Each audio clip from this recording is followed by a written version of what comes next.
Friends, welcome to my channel pharma web study channel. आज हम discuss करेंगे antibiotics के एमिनोग्लाइकोसाइड्स के पार्ट को। एमिनोग्लाइकोसाइड क्या होते हैं, तो आइए देखते हैं एमिनोग्लाइकोसाइड क्या होते हैं। अगर आपने पिछले वीडियो नहीं देखा है, बाकी एंटीबायोटिक्स के एंटीमाइक्रोबियल एजेंट के और भी पार्ट, तो वो जाके प्लेलिस्ट में देख सकते हैं। आइए हम आज के टॉपिक पे ध्यान देते हैं। आज के टॉपिक को डिस्कस करते हैं कि एमिनोग्लाइकोसाइड क्या होते हैं। एमिनोग्लाइकोसाइड आर नेचुरल प्रोडक्ट और semi synthetic derivative of compound produced by A variety of soil actinomycetes. These are the group of natural and synthetic antibiotics having polybasic amino group linked glycosidically to two or more amino sugars found in streptomycin, means two or more sugar के groups पाए जाते हैं। 2-deoxystreptamine found in all other available aminoglycoside means gaserosa mean as a residue। अब chemical property की बात करें तो they are water soluble in solution and more active at alkaline than at acid में अल्कलाइन होते हैं। अब बात करते हैं aminoglycoside are active against aerobic gram negative bacilli and gives bactericidal action, irreversible inhibition of protein synthesis. अब बात करते हैं नेक्स्ट पार्ट पे। अब बात करते हैं मैकेनिज्म ऑफ एक्शन की। मैकेनिज्म ऑफ एक्शन क्या क्या है। Mechanism of action, antibiotics penetrate the cell wall, bind with 30S and 50S subunit and 30S and 50S both subunit of ribosome। then क्या होता है, interfere with the initiation of peptide formation, interfere with polysome formation and misreading of mRNA, then result irreversibly protein synthesis inhibition and result is death of cell। Finally cell death हो जाता है। कैसे काम करता है, 30S एमिनो एसिड के साथ and 50S ribosome के साथ इंटरफेयर करता है ये, एंड पेप्टाइड फॉर्मेशन को इंटरफेयर कर देता है through misreading of mRNA and then रिजल्टेशन क्या होता है, प्रोटीन सिंथेसिस इनहिबिट हो जाता है, रुक जाता है, एंड देन इसका रिजल्ट होता है डेथ ऑफ सेल। तो अब आगे बात करते हैं इसके मैकेनिज्म ऑफ रेजिस्टेंस क्या क्या है। मैकेनिज्म ऑफ रेजिस्टेंस क्या क्या है।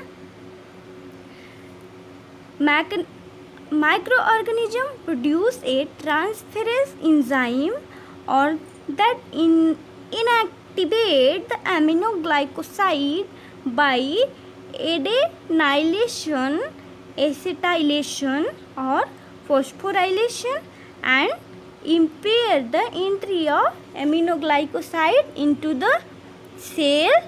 then क्या रिजल्ट होता है इसका, mutation in the 30S ribosomal सब यूनिट रिसेप्टर प्रोटीन। मीन्स क्या होता है, जो माइक्रो ऑर्गेनिज्म होता है उसके वो म्यूटेट हो जाता है इन 30S राइबोसोमल सब यूनिट रिसेप्टर प्रोटीन पे। आगे बात करते हैं अब ये कितने टाइप्स के होते हैं। तो मेनली अगर बात किया जाए तो ये 2 टाइप्स की मैंने अपने पहले ही डिस्कस किए थे। 2 टाइप्स के हो गए, systematic amino glycoside and topical aminoglycoside के अकॉर्डिंग इसको डिवाइड किया जाता है।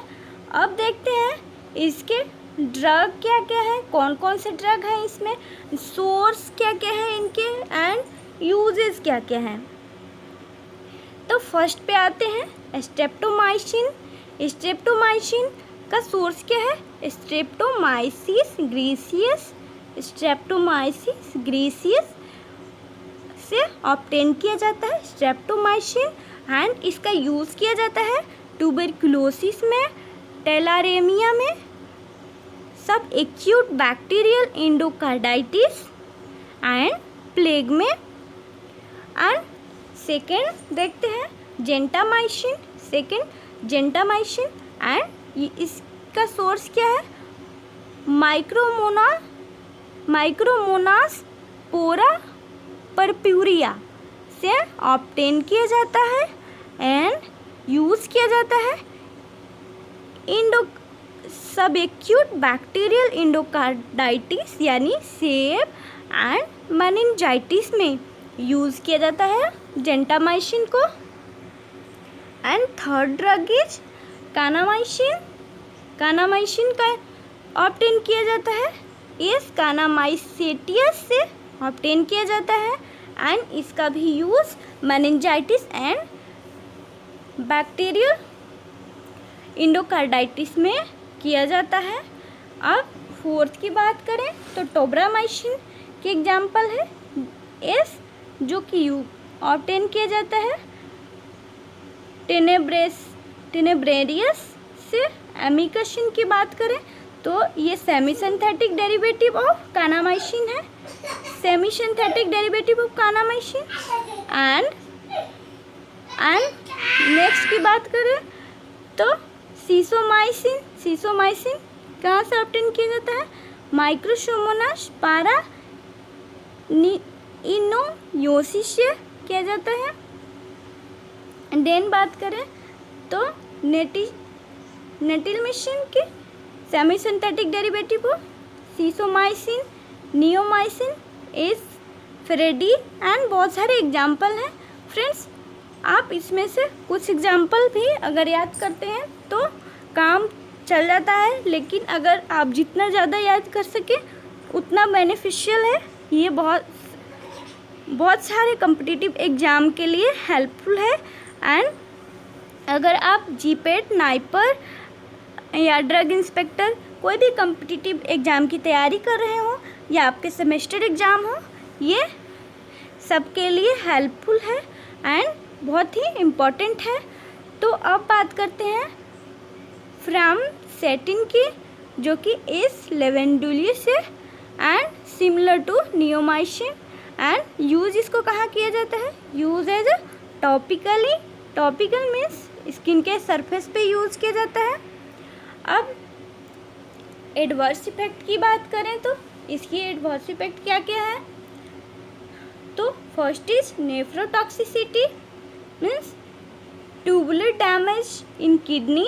And neomycin, tobramycin and gentamicin are most nephrotoxic drug होता है। ये जो tobramycin, gentamicin are most nephrotoxic drug, बहुत ही ज़्यादा इसकी नेफ्रोटॉक्सिसिटी देखने को मिलती है।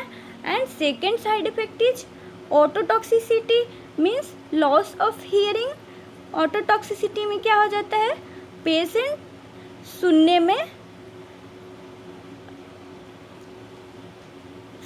में डिफ़िकल्टी होती है उसको, या हियरिंग लॉस भी हो सकता है।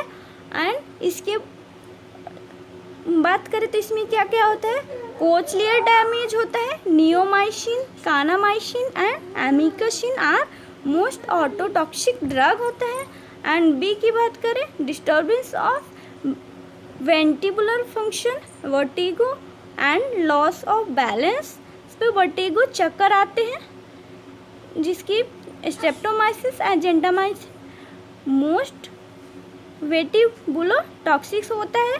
न्यूरोमस्कुलर ब्लॉकेट की बात करें तो क्यूरार लाइफ इफेक्ट शो करता है।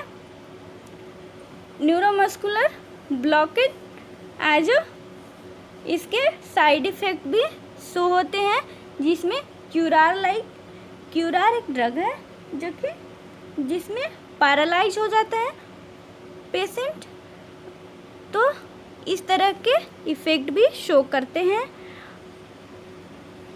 अब बात करते हैं इंटरेक्शन की। इनके इंटरेक्शन क्या क्या है।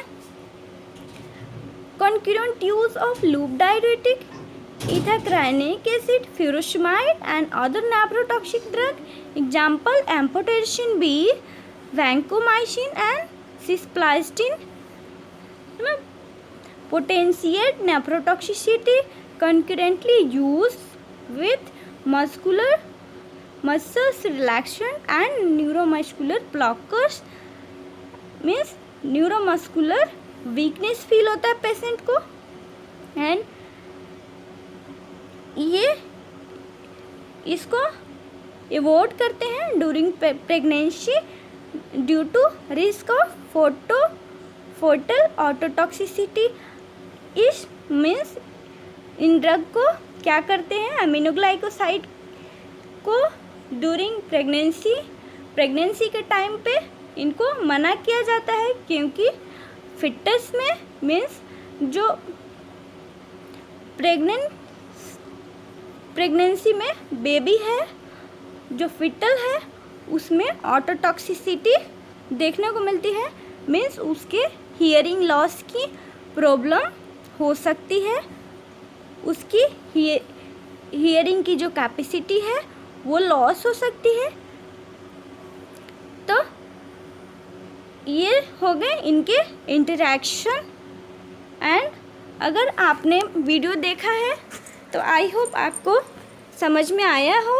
अगर आपको समझ में आया है और वीडियो पसंद आया है तो प्लीज़ लाइक करें, शेयर करें और अपने फ्रेंड के साथ शेयर करें एंड चैनल को सब्सक्राइब करें।